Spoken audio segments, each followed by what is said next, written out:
Hello, lady. Morning, guys. That's perfect.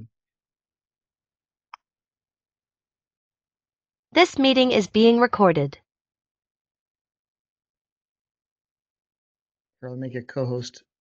Okay. Thanks for always helping out. I really appreciate it. You're me.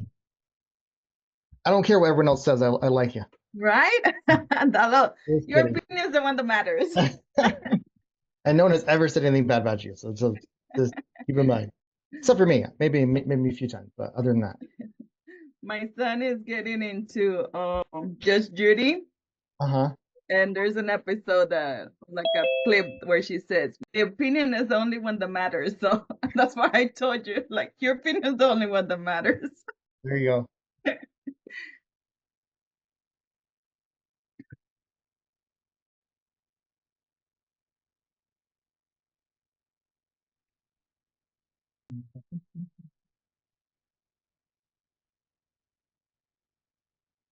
Hey, Jared. Hello, how you doing? I'm doing good, and you? Good, fantastic. That's great. Just a question. I know that there's one more week of the game, the Yeah. challenge. How I just want to know because I want to make sure that I do have all the documentation Mm-hmm. downloaded into my computer, as far as documents and information that you have provided to us. Yeah.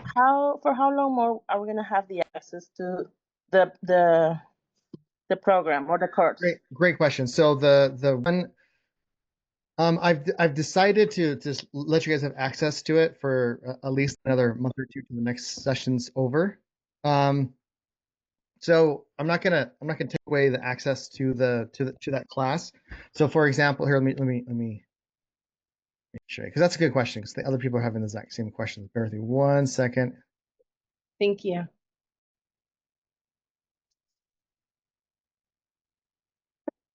Um,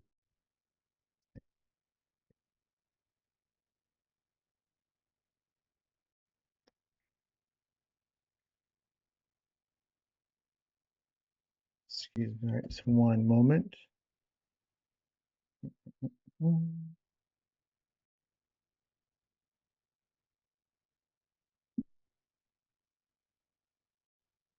Admin.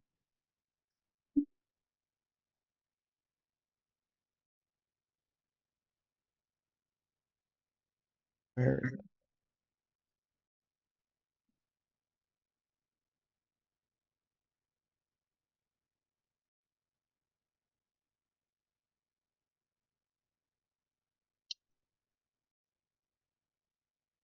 Mm, mm, mm.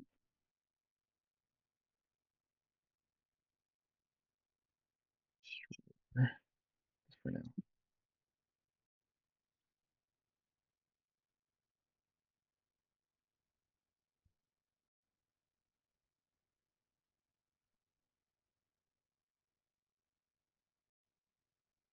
Okay, let me.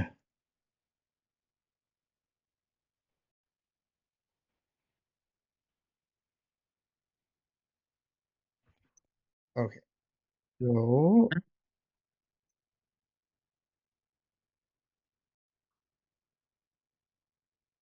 I lost everything. Here it is. Okay. So other people are going to have the same question. Sorry, guys, for the dead air. Okay.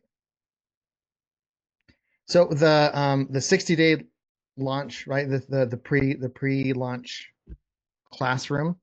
I'm gonna leave this as is, and have access. You guys have access, still have access to it that are part of this games. So this will be there. I mean, for at least another 2 more months. As far as like the next set of games that are starting and what's going to unlock all of these, uh, if you're already if you've not already if you're not like a month to month because there are a few of us that are month to month and so this is for February 1st games. So if you signed up when it was free just to join the community and you want to participate in the daily calls and getting the extra education that's going to be here, and other stuff that I'm adding in, it's just right here. So normally it'd be $4.97, and then this one for the returning people basically anyone that's here, it's going to be 149. So that just click on there if you guys want to do it for February 1st. And I'm going to keep the games running until these games, because of the holidays, until the end of this month. So we'll keep on doing calls for the rest of January, because the holidays kind of pretty much took out like 2 weeks. So I want to kind of get us on an even playing field, or get the time that you wanted or deserve, I should say. Does that answer your question, Anna? I thought that was a long answer to your short question, but yeah, that's how I roll though. It answered my question. Thank you. Perfecto.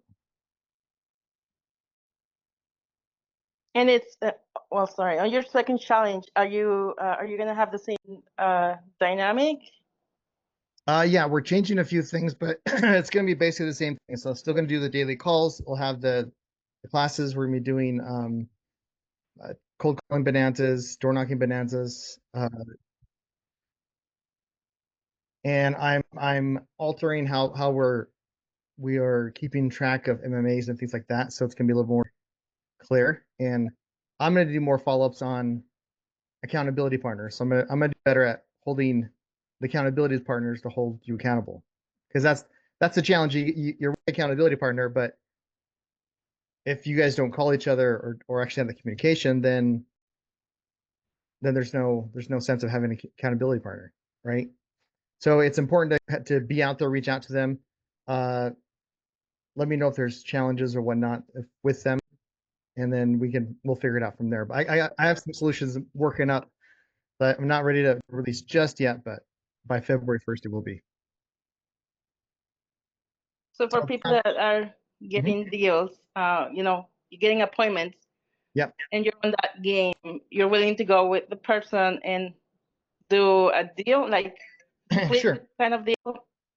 So Just sorry, go ahead. So just so we can learn the process. I know you have teachers, but it's not the same as going with somebody and doing the process with somebody. So as far as like asking for advice, like on this call, or if we're doing something on the call, or even just like shoot me a text message or give me a quick little, we can. I'm more than happy to answer questions outside of this too, outside of this little hour we have together, like without a problem. Okay.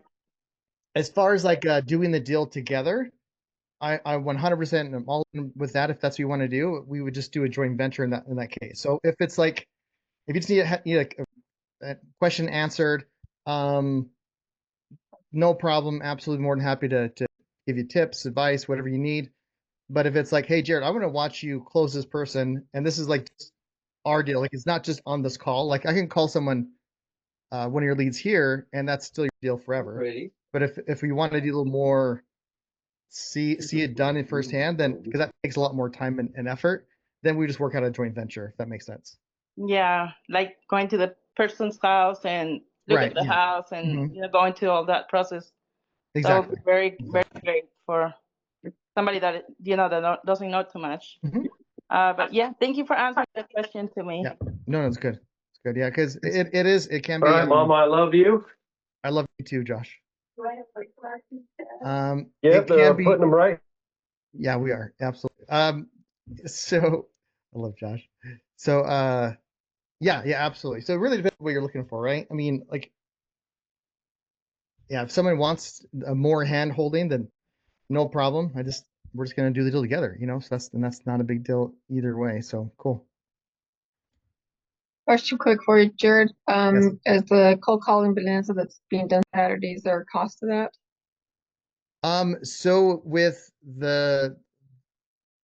in Tamara's office, there's a $25 cost to it, but that's something I was going to bring up. So if you guys are going, if you just let me know, I will cover those costs, because she's renting the place from Salt Lake Community College. So if you're not on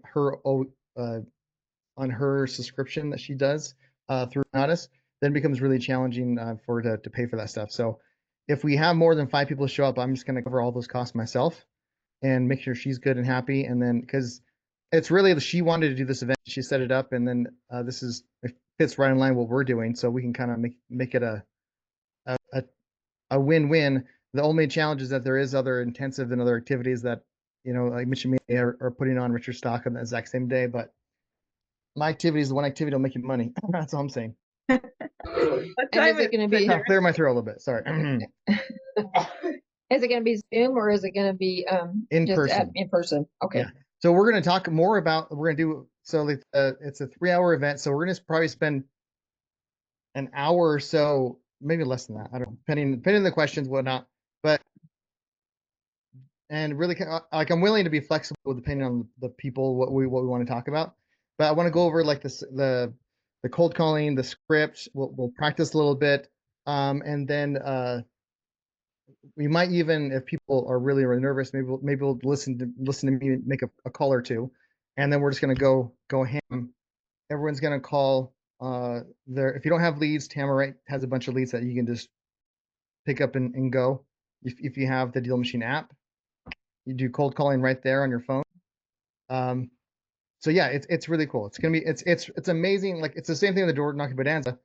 It's you get that energy from everyone else around you when you're making those phone calls, when you're knocking the door. It really helps get rid of the nerves.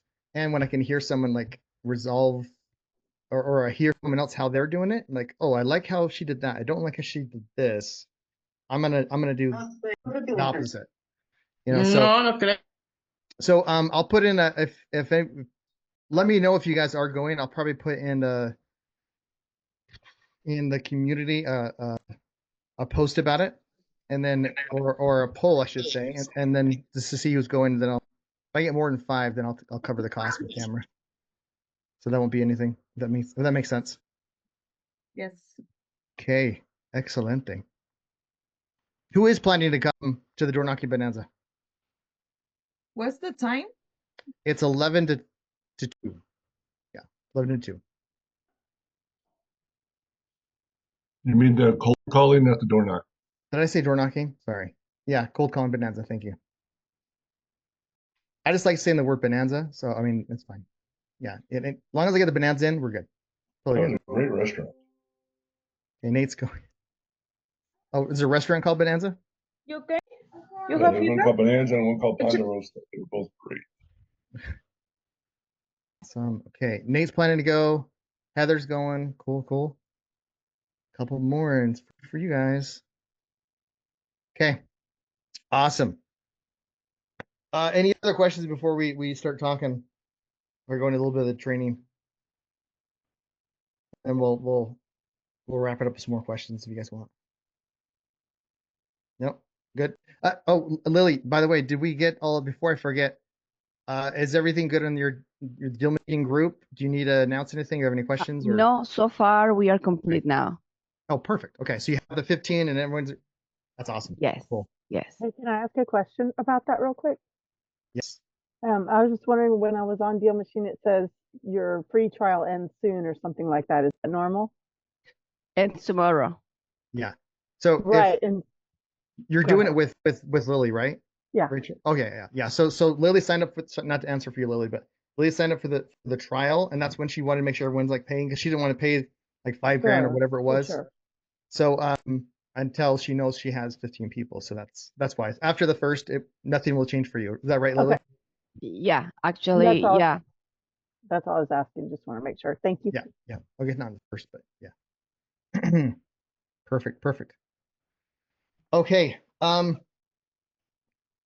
Long-term success. What does that look like for you guys? Can I ask you a question? So, and if a few of you would be brave enough to come off mute, what long-term success? What does that mean? Long-term success. I should finish that word. Long-term success. What does that mean for you guys? What is it? What is the thoughts that come to your mind when you hear that? Retirement. Okay. So, stability. I like that. Scaling. Stability. It's good. Scaling. Retirement. What else? I want to add to the retirement, because that's for me too, but I just want to retire from my W-2/1099 job, but I am not wanting to not do anything. This is what I want to do in my retirement, and long-term success from this means taking my skills and developing them into greater skills around multifamily properties and that sort of thing, as well as I really have a big goal to eventually be able to offer housing, affordable housing to people coming out of jail or rehab programs or that sort of thing, where I'll be able to help encourage them, or maybe not me, but anyways, programs will be in place to help encourage them, teach them about budgeting, and help them kind of get a new lease on life after they've been through what they went through. So that's success for me. Wow, that's huge. I love that. That is so cool. Do you know Tamara Wright by chance? No, Tamara Wright. Tamara, yes, Tamara Wright. So she's local here in Utah. I know you're not local, but she has a couple of assisted living or what's the word? Independent living or no? Yeah, well, people come in out of like rehab or maybe they're out of jail. This is just like we were saying. Like I know a halfway house. That halfway may not house. be the right There we word. are. Okay. Yeah. She does like halfway housing, Wow. rehab housing, things like that. So she would be a really good resource. I can give you her contact info, and she'd be. I would love that. And so she's the one that initially started that's setting up the cold calling Bonanza. I can say Bonanza again. But yeah, I'll shoot you her information, and if I don't, or better yet, shoot me a text or message I'll send it to you. I'll be glad to. I wrote her name down, and I will definitely send you awesome. a DM through school. Is that what you want me to send you? Yeah, either way, school, Facebook, whatever. Number. Okay, Facebook too. Okay, great. Yeah, Thank either way. you. I'd love to. Here. Jared? Yes.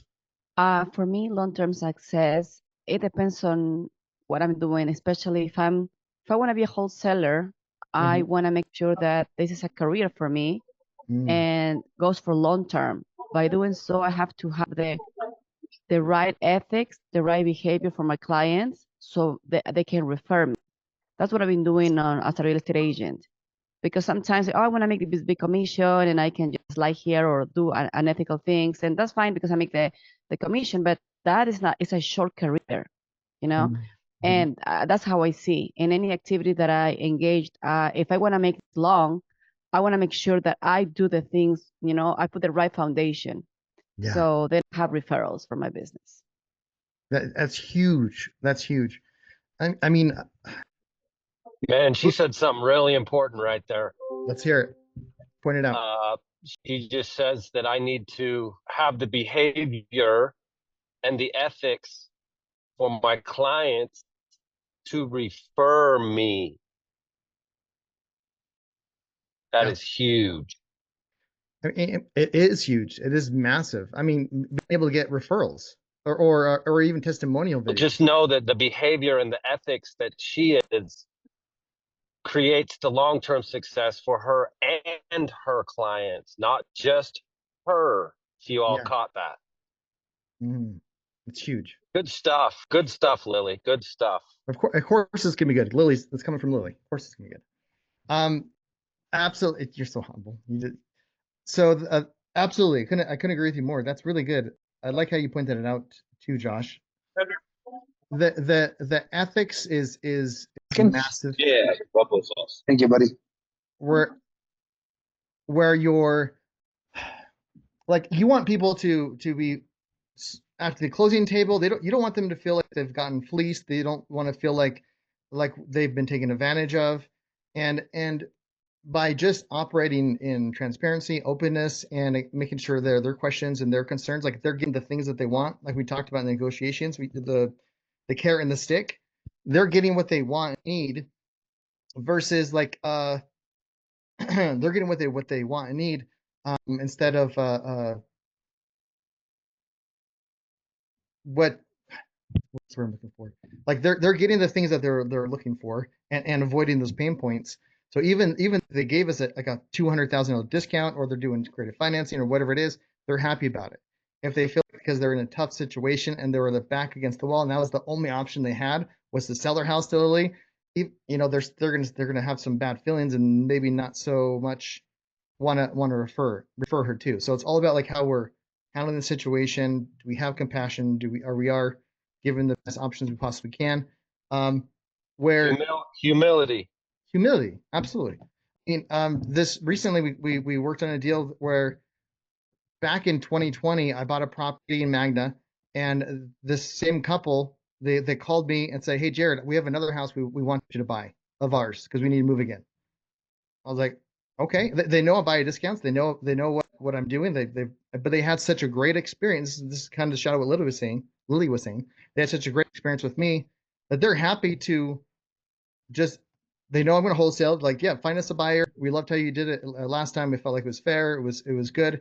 And they called me back, you know, asking for, and sometimes I'm not always great at this, but asking them to do like a minute testimonial video with you and them and how the responses were is huge.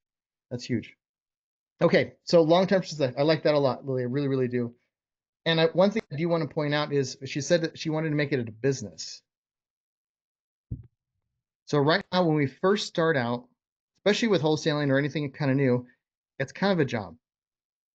Because if you, I'm assuming who here has not read Robert Kiyosaki, his books about cash flow quadrants? The cash flow quadrant. Okay, so Rachel has. Okay, so let me run something down, run past you guys, and this is gonna be kind of the difference. Okay, let me get my, because this is, it's importante. Let's see here. I don't know why I got my Spanglish on today for some reason. Okay. All right. So the cash flow quadrants, there's only 4 ways to make money. You can fit every way to make money into these quadrants. Like earn money. I'm not talking about someone gifting you money or getting lucky or whatever. Like earning income, it has to be one of these 4 ways. So the first and most uncommon is the W-2. Day job. That's what it is, right? Got your day job, W-2 job. And then under here is a sole proprietor. So a sole proprietor or like a what is this? It's not sole. It is sole proprietor. Self-employed. Self-employed. That's what it was. Thank you. Okay. So you guys, you don't got to know everything. You just got to know someone that does, or know someone that knows what you're looking for. Okay. So self-employed. What the heck? Control Z. Okay. Are you open? Self-employed. Which one? That We're one? not open. We're closed for today. Frankie. Sorry, but You're good. You're good, man. We still love you. Okay. So self-employed. What's self-employed? Self-employed is like, if I stop working, the business stops making money. That's self-employed. So maybe if I'm a plumber and I'm a one person show, right? So if I get sick, the bills stop, the money stops coming. If you take your family to Disneyland, do you take your business with you? Right, exactly. Right. I mean, so you don't really, you might even have an employee or two here, but it's still not really like you have to be part of the business for it to function. If you leave, the business like stops. Okay. Then we have on the right side of the quadrant is business owner. Business owner. What's the difference between, you think, a business owner and self-employed? The business owner, you have employees that work for your business, and as self-employed, you are the employee. Right. Yes, I like that. So you are the employee here and self-employed, the business owner. So if Lily, being a business owner of a wholesaling company, you know, obviously once it gets really, really going, it's going to be a situation where she can go with CJ and Lily can go out just to Spain for a month, and the business is still making her income. It's continuous. It's not dependent on Lily or CJ's efforts or work. Now they may have like follow-ups and making sure things are kind of, not going crazy, but she's built the systems. She's has the employees to continue to move even if she's not there. Does that make sense? So she has leverage. And then we have should be everyone's favorite, which is like the investor. So we're talking about real estate. So real estate investing, basically, and the I in far as investor is the biggest one on there, but it's your money is working for you now. So now you have, like, you're working for you, or you're working for your boss, you're working for you, your business is working for you, and your money's working for you.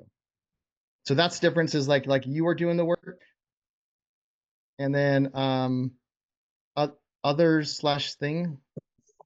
I don't, and you're not. Let's just put it. You're not. Okay. So phenomenal handwriting, Jared. Okay, let's see. Why can't I write? What the deuce?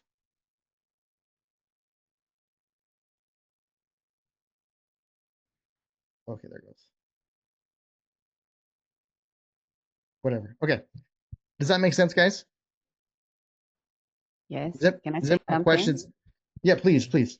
So most of the people are in W-2, so they are used to or trained to work for someone. So in their efforts to be independently free, they tend to jump to a self-employed. I've done that. But on a self-employed, you don't have instructions from anyone. You have to have do your own instructions, do your own agenda, right? And that's where the majority of people fail, because what do I do now? I mean, and sometimes you have a lot of time, but you're not doing MMAs, money making activities.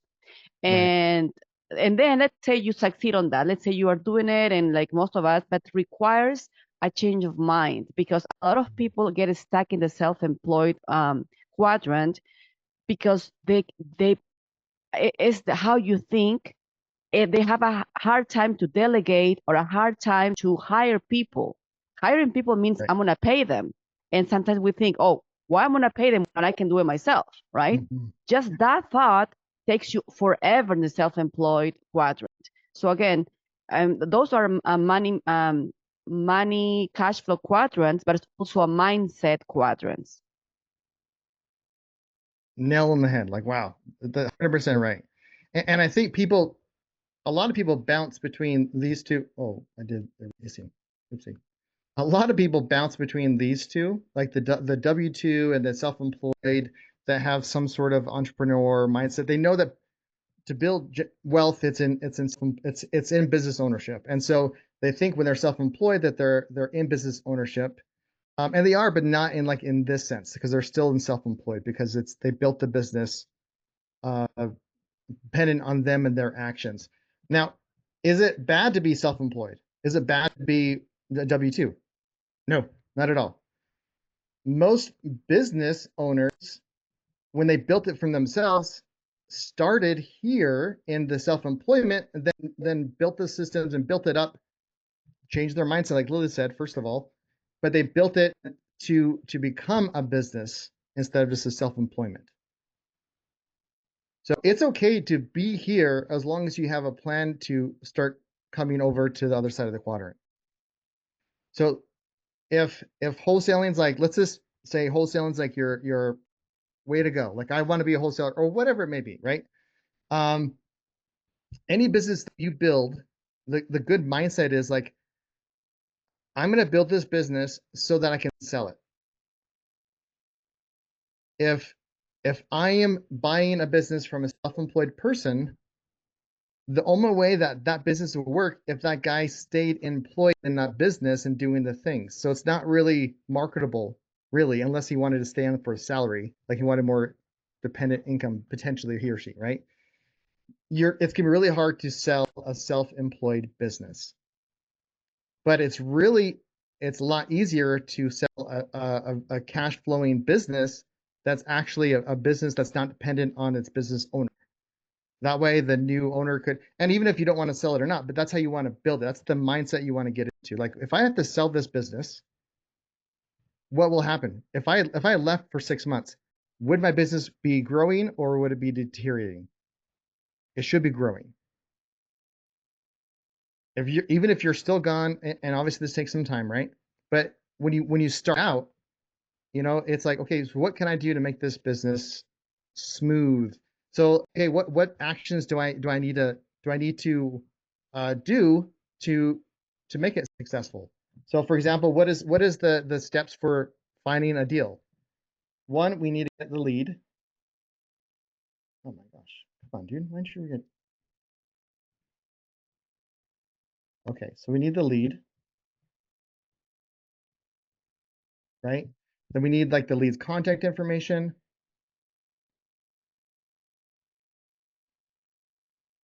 Oh my goodness gracious.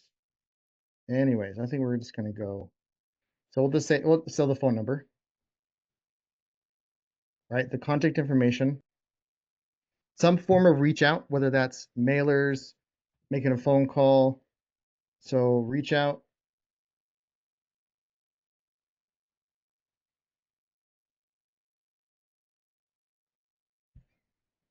Then we have set the appointment. Oh my gosh. Why is this not? Or follow up if you don't do, if you can't get this should be actually diamond, but whatever. That's terrible. Sorry, forgive my terrible handwriting, guys. It's really hard to write on this for some reason. It's supposed to be, anyways. So set the appointment or the follow up, and then after setting the appointment, it's getting the contract signed. So contract, then dispo, which entails email blast, title company, everything we kind of talked about last couple days with the title company and checking out that type of work, and then funding, and then funding, making money. Okay, cha-ching. So if it's a business, like how can I automate these leads? How can I automate getting the phone numbers, the reach outs? So whether that's maybe I have someone make phone calls for me and I pay a VA assistant. Okay. And then they set the appointments. And so what you want to do is once you start making money at each of these steps, or once you start getting the steps, you're going to get, most of the stuff's going to be all you for the most part when you're first starting out. It's a self-employed at that point, right? Once you start closing deals and making money, then it's like, okay, what can I do to remove myself out of each of these steps? Like, can I pay someone to make those phone calls? Okay, so Paul's gonna make those phone calls. I'm gonna get a online assistant or partner or whatever. And now Paul's in charge of making those phone calls. And then as it grows, he's gonna give me a lot more. And then, okay, great. So then Paul's setting you appointments. You're going to appointments. You're closing them. And it's like, you know what? I mean, I'm closing so many appointments. I need help. I need Bob. I need, let's say, Jill to start going. She's going to be my acquisition manager. And so Jill's going to be setting the appointments. And then I have my admin team that can help with all of this stuff. So whatever that may be, that could just be, all this really could be like VA virtual assistants. Can be pretty inexpensive when it, I mean, relatively still like an actual long-term employee. If I had all of this built out, and then at this point, so maybe it's like maybe my average deal, wholesale deal, making, we'll just say 15,000. I don't know my percent. Anyways, 15K. This is a mess. No one can understand this. Okay, 15K in average deal. Maybe I'm throughout this whole system, every deal I'm paying out, I don't know, I think 10,000 is a lot higher than it should be, but, or we're just using this as an example, okay? I'm paying at 10,000, so my wholesale, what I actually take home is 5,000 from that 15,000 wholesale fee, because I'm paying Paul, I'm paying Jill, I'm paying the admin team. That comes out of the 10,000. Maybe it comes to the ad spend, things like that, So in this system, like you literally don't necessarily have to do much once it's all kind of built out, but that's going to come once you're kind of you're set in here. Now this is this is step 150 when you guys are on like step 2 or 3, but this is something just to keep in mind. And as you're building, as you're being successful, and as you're closing more and more deals, it's easier to have in mind, like, yes, once you start closing some deals, all right, now I need to, I'm gonna set aside 5K, and I'm gonna, for the next 2 months, I'm gonna have a lead. I'm gonna have someone reach out to the leads for me. I'm gonna pay someone $2,500 a month or whatever. And for the next 2-3 months, they're gonna reach out to the leads, and it's gonna take off and free up more time for you. So you can slowly start building out your whole business where it's relatively automated. And even though maybe you're only making less per deal, so instead of making 15, I'm making 5, but that becomes cash flow because you literally just sit there and wait for that money to come in. If you're closing 3 or 4 deals a month, you're still making $20,000 a month, even if you're only making 5 per deal, versus doing 1 deal every 2 to 3 months of 15, and you're doing all the stuff yourself. Well, then, yeah, that's self-employment. That's not a business ownership. While this is like cash flow, that's business ownership. Does that make sense? I know that my scribble and how this, I barely understand it. But does anybody have any questions about this? Like the whole mindset of creating long-term success in this?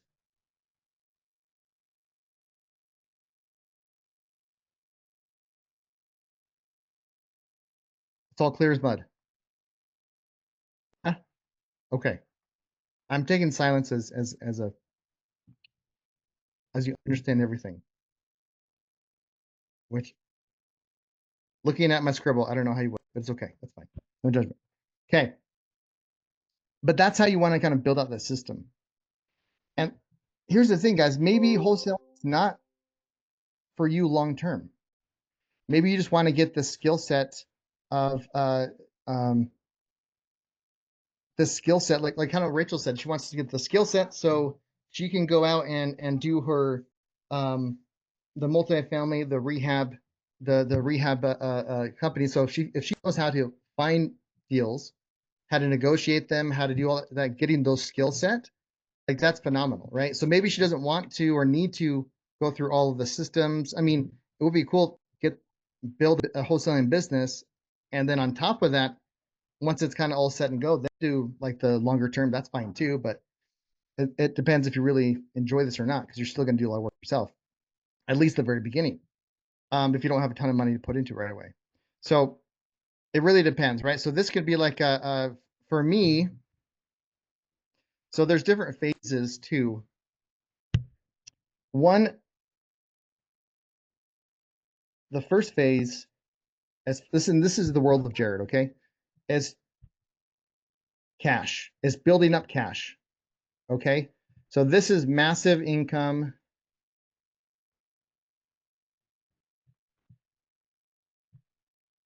So I'm building up my bank account. So this is like fix and flips.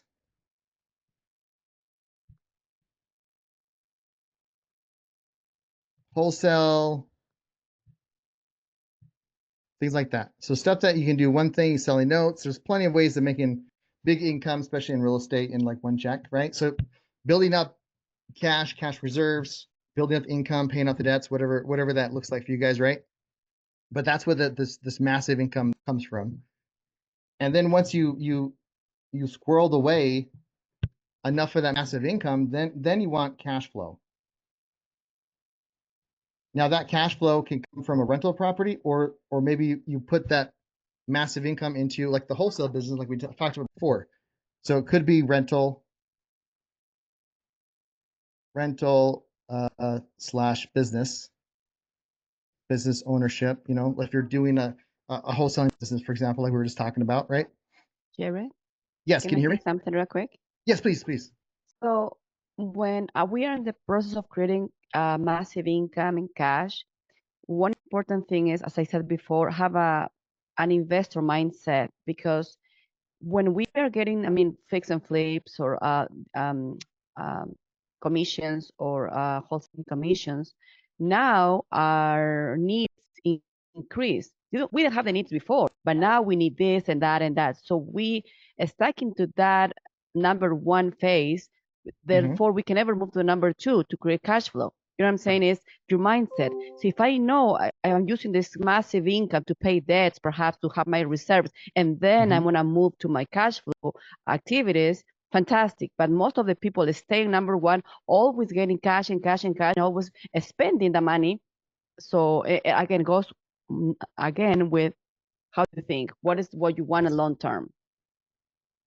That is so huge, and I'm so glad that you're bringing that up too, because most of us come from W-2 mindset.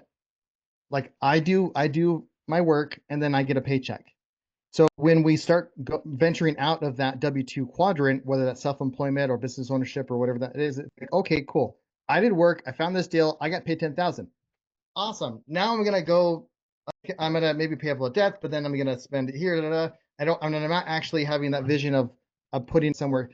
The challenge is, especially when we first begin, is that we all have our thermostat in our minds, like how much money we make per year.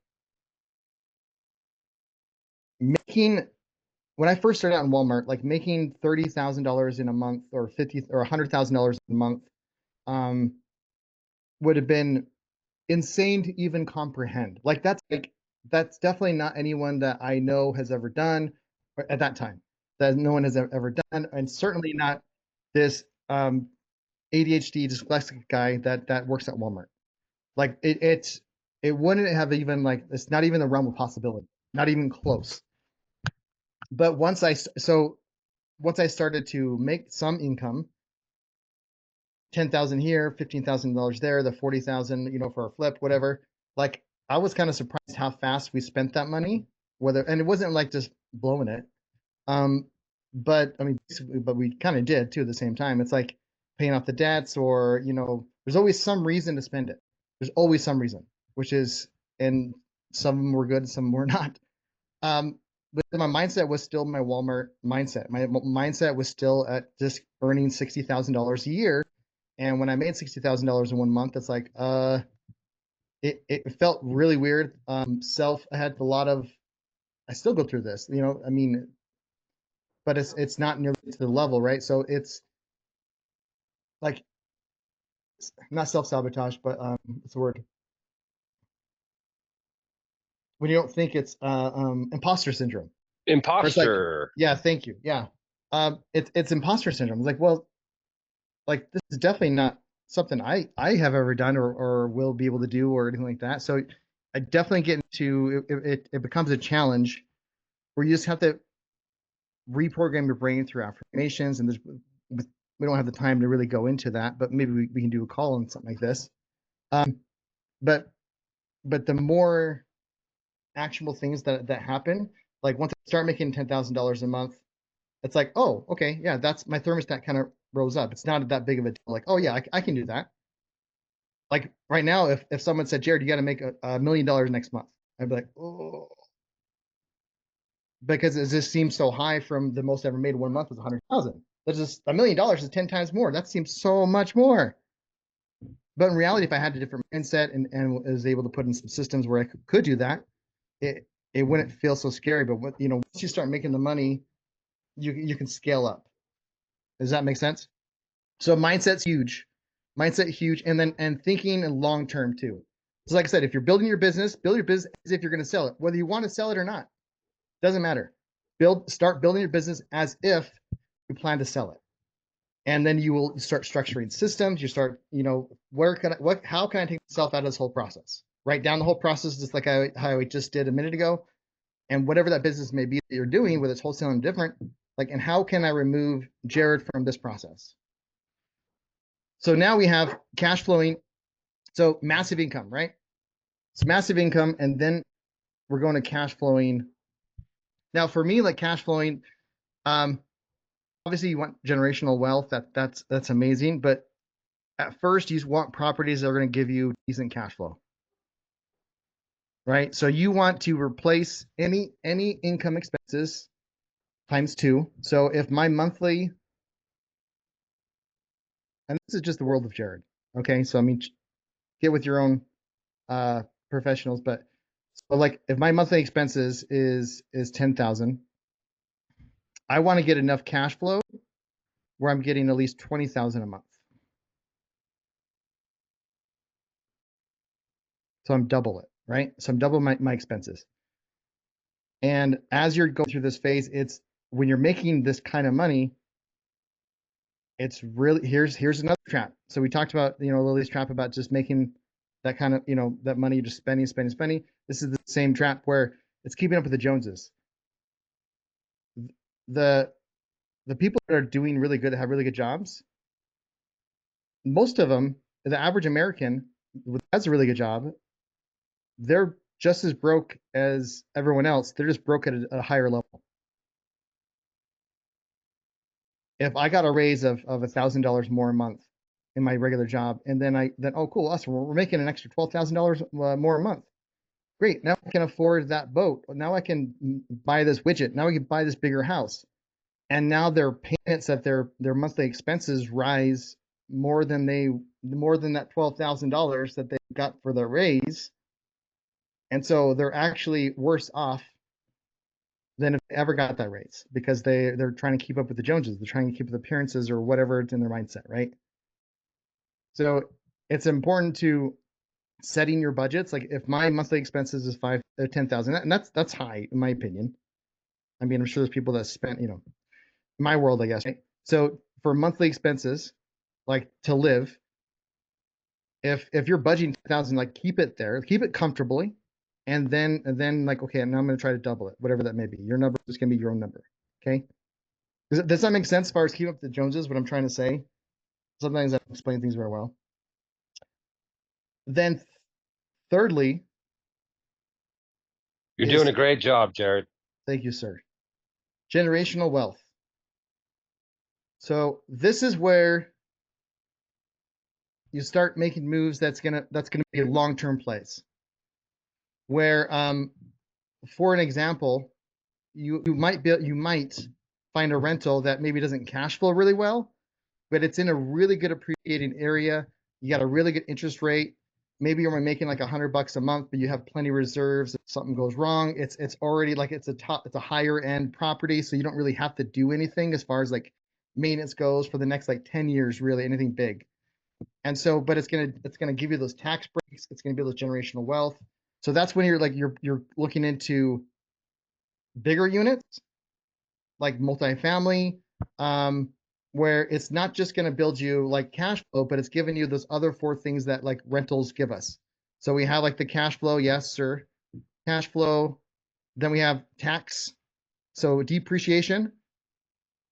So the tax benefits, because it's not about how much money you make, but how much you keep, right?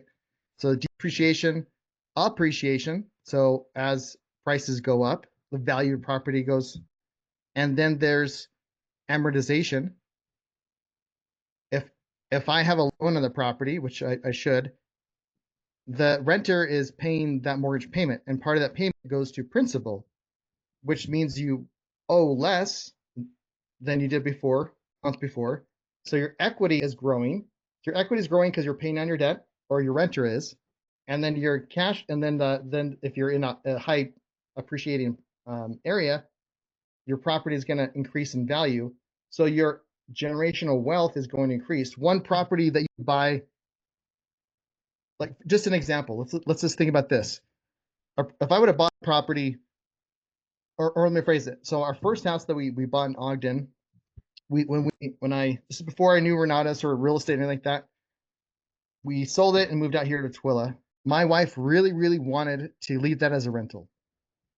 And I was like, no freaking way. I don't want this as a rental. I don't want to worry about 2 mortgage payments, and I don't want to be a landlord and all of the negative things, because I didn't know what I didn't know. I shut her down. I was like, we're not doing it. No way, no how. And she has said her I told you so moments. So I mean, she got her credit.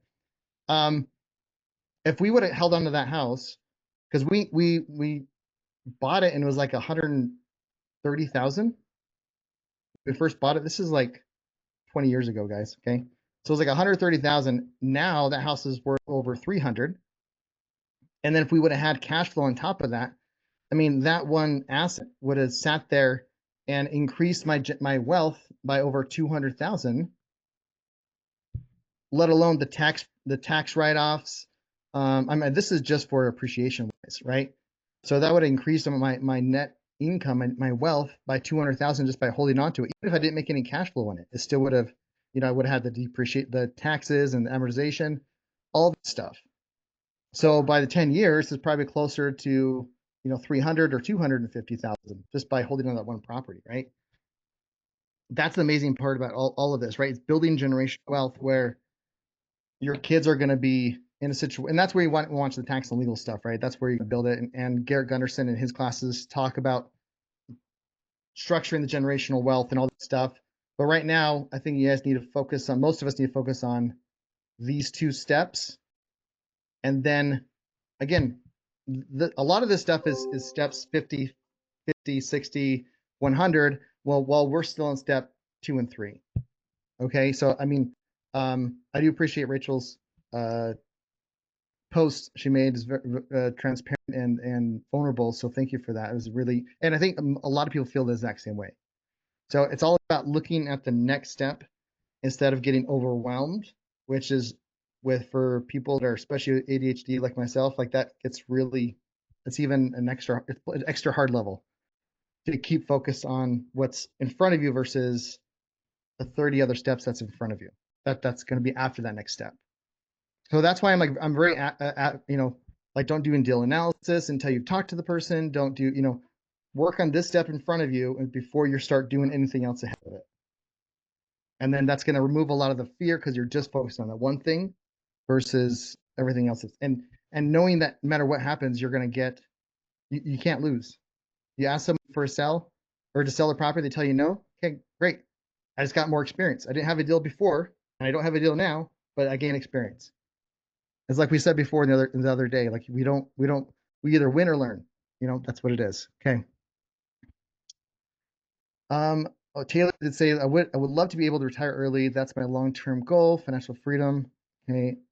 Cash flow quadrant. Yeah, Robert Kiyosaki. Okay, perfect. Okay. Does anybody have any questions? Like this is in my mind, as far as like long-term success, that's kind of where you want to go. You want to look at the cash flow quadrants and like, where am I at now? And how do I get over to here? How do I get over to the right side of the quadrant? Fortunately, we're in a community, and most of us are in Renata, so we have the education support, even just being in this community, like you have the education support to kind of help you get to this part, right? So it's like, what do I need to get past whatever the self-doubt or a lot of it's just doing money-making activities. If you do money-making activities, you'll break the barrier. Consistently, I should say. If you do it consistently, I should say. All right, what's thoughts, questions? And if you were able to build that long-term success, also think about how would you feel if you did do that? If you did have like the multifamily properties, it was you were able to retire, work because you want to, not because you have to. I mean, that's huge. Like if I stopped working, I'd be fine. But I'm in this because I like what I do. I like helping people. I like doing this stuff right here. It's a lot of fun. I enjoy what I do, right? So I work because I want to, not because I have to. And that's a wild thing to think about. So that's retirement for me. It's working because you want to, not because you have to, right? Because you only sip margaritas on the beach for so long before it gets boring. Am I right? Amen. I'm willing to prove that wrong. You're willing to prove that wrong. Okay. Well, yeah, let's see it. I would love that. They would think I was going to say something, but I love it. I love you, man. You're awesome. Yeah, absolutely. There's no reason why you guys can't have that long-term success, but again, just focus on what the current step is, but have in mind what it looks like. Like, if anything, I'd recommend, especially that we're in January. So this is where, we talked about goal setting before, but what does that look like exactly? If you had enough income coming in where you didn't have to worry about it, and here's the thing. We have a few more minutes. I want to talk about this.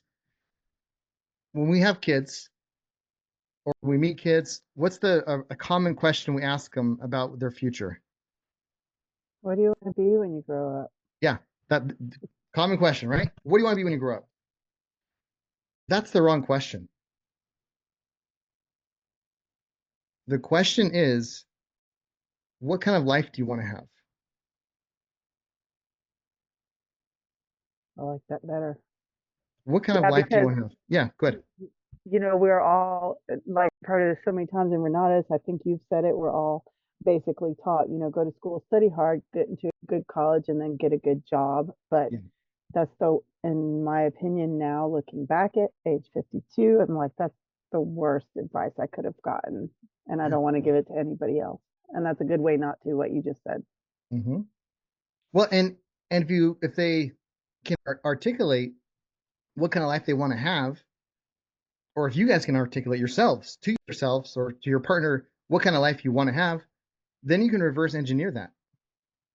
So if I want to have I want to go on vacation every 3 or 4 months. I want to live in this type of a house. I want to do these type of adventures. I have time enough to have these type of relationships. Okay, cool. Then what kind of a career that has some of your personality strengths that kind of work that you could earn that type of income, or what kind of systems would you have to set up in place, whether it's passive income or just in a career, just in general, to give you that lifestyle that you want, to give that kind of life that you want. Because it is important to, I mean, it's definitely great to love what you do 100%, but it's also important to have the right lifestyle, because I can love what I'm doing, but if I'm worried about my next month's rent, or if I'm stressed about, because like I gotta pay for my kids' college and I gotta do this and this, and there's always, it's not quite making enough, even though I love my job, but the stress of just my day-to-day life is not worth it, of loving that one little job thing. Does that make sense? So like we should reverse engineer, what's the end picture look like? Okay, cool. What do I need in order to do that? And just go backwards in the steps. Okay, I need to have a business. Awesome. I need to have passive income. Awesome. Okay, so what kind of passive income? So I need to have at least $20,000 coming in passively. Okay, what kind of assets would get me there? All right, if I had 100 unit, or excuse me, 50 or 200 units at X amount, then I can figure out what okay, hang on, let me back up. So let's just say if I want 20,000, we're gonna do a little practice right here. Get some time. This will be quick. So if I want $20,000 a month, why is this weird? Okay, 20,000 a month. We're not looking at your screen, Jared.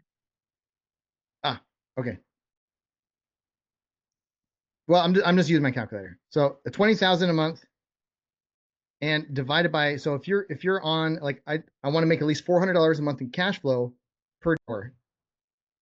So 400, that's what Chris Wilson teaches on the buy and hold classes, right? So $400 per month to make 20,000. I need 50 doors, making me $400 a month in cash flow. That's after reserves, after maintenance, after property management fees, all that stuff. $400. That's his bar that he suggests that we set. So if we're on the same mindset, if I just get 50 door, how can I get a 50 unit building that pays me $400 a month? Okay, cool. So I would need, even getting creative financing and long-term plays, I highly recommend, like, longer than a year. I don't like to use partners in long-term plays personally. I've done it before, it just came too big of a pain. But if it's like okay, so how much money down would I need to raise for something like this? Cool. So I need to get if it's 50 units, maybe it's going to be $1 million to purchase. Or no, more than that, maybe a couple $1 million to purchase it, but you need like 500,000 down, as 20% down or whatever, So then, okay, great. How many deals do I need to close to get that 500,000?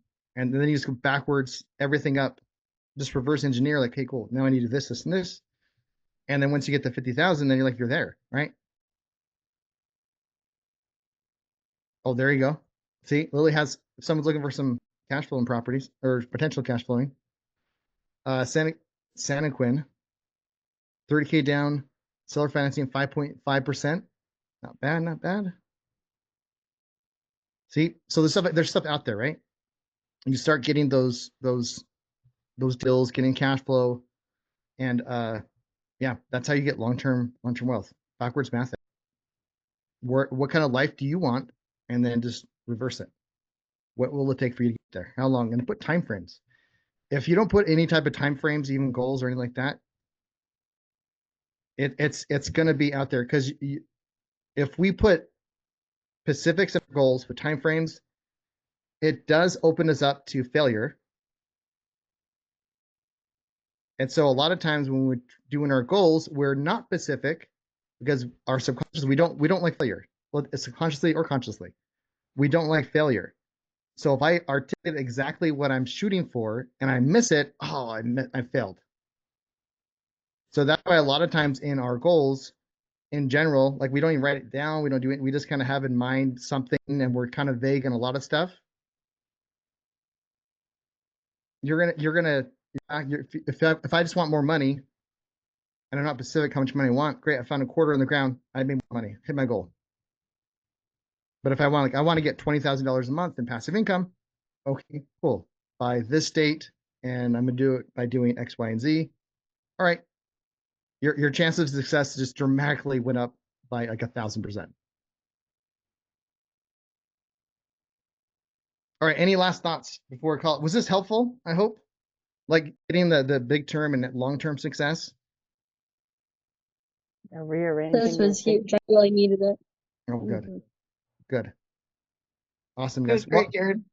I appreciate you all, and yeah, let's keep things going. And the cold caller Bonanza, don't forget, I'll put it in a group chat, but let me know if you're coming. And then yeah, it's gonna be fun. I'm excited for it. So Thank all right, guys. you. Adios. Thank you. Bye. Ciao.